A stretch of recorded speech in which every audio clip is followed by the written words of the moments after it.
आज मुझे लगता है समुचित जिला में यदि राजनीति में कोई जूनियर है तो सिर्फ राम कुमार टोप्पो है। और आज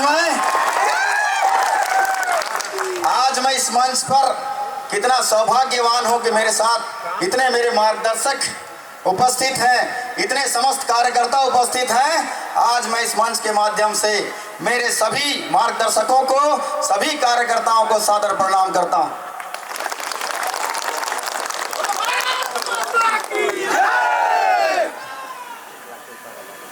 आप सभी को बताना चाहता हूं मान्यवर, क्योंकि मैं एक ऐसा विधानसभा क्षेत्र से आता हूं, ऐसा सौंदर्य शायद बहुत ही कम लोगों को मिलता है।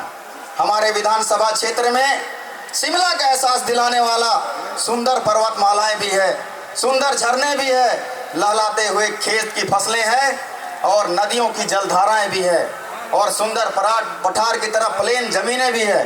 लेकिन सोचिए, इतने सुंदर भौगोलिक क्षेत्र को आज तक लोगों ने लूटा है। इसे कांग्रेस का गढ़ कहा जाता रहा है, लेकिन कांग्रेस के नेताओं ने सिर्फ मेरे क्षेत्र को लूटने का काम किया है। इन्होंने जमीन घोटाला करके हमारे सीतापुर विधानसभा क्षेत्र के हजारों एकड़ जमीन को लूट लिया। यहाँ तक कि हमारी माताओं बहनों को बिना कर्मा त्योहार का रोड में नचवा के हमारा मान सम्मान लूट लिया। और इतना ही नहीं साथियों, इन्होंने हमारे क्षेत्र के सभी सरपंचों के जितने राजकोष थे, जितने मदे थे, हेलीकॉप्टर में आए लेकिन उसका भी बिल धरा के सारे मदों को लूट लिया।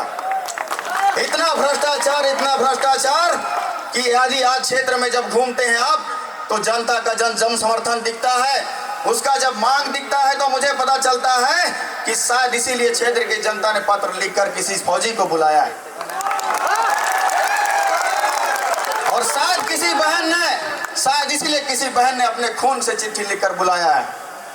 और आज इस शंखनाद और आज इस अंबिकापुर के आगाज में बताना चाहता हूं कि जो इतने वर्षों का जो सीतापुर विधानसभा को कांग्रेस का गढ़ कहा जाता था, वो गढ़ टूट चुका है।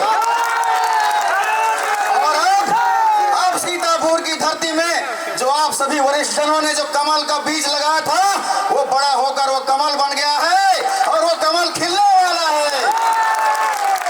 साथियों, आज बस लास्ट में इतना कहना चाहूंगा कि इस जोश को कभी कम मत होने दीजिए, क्योंकि आप ही हमारी सेना है और सेना किसी देश की अगर मजबूत होती है तो दुश्मन तिलमिला उठता है और तिलमिलाहट आपको नजर आती होगी, आती है।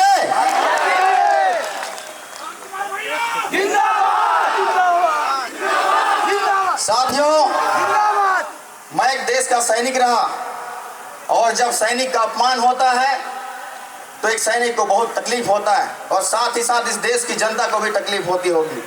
लेकिन 14 फरवरी 2023 की बात है। 14 फरवरी को हमारे देश में एक ऐसा हमला हुआ था जिसको पुलवामा हमले के नाम से जानते हैं। उस दिन 46 जवान शहीद हुए, 46 घर की दीपक बुझ गई, 46 बहनों ने विधवा रूप धारण कर लिया, 46 माताओं की गोद उजड़ गई।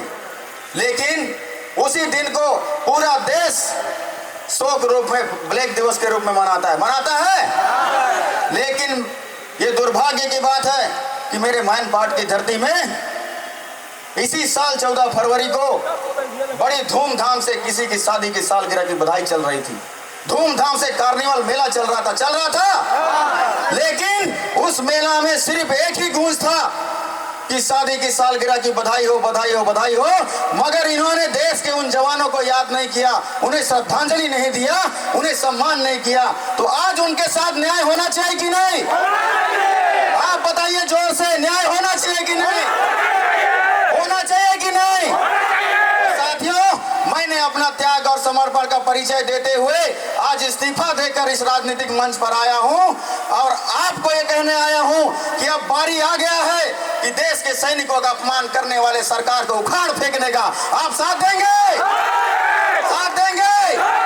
बस लास्ट में इतना ही कहकर आप सभी से बहुत बहुत आभार व्यक्त करता हूं, धन्यवाद करता हूं और इस ऊर्जा को बनाए रखें और इस बार सीतापुर, अंबिकापुर और लुंड्रा में कमल खिलाने का आप सभी से निवेदन करता हूं। जय हिंद, जय भारत।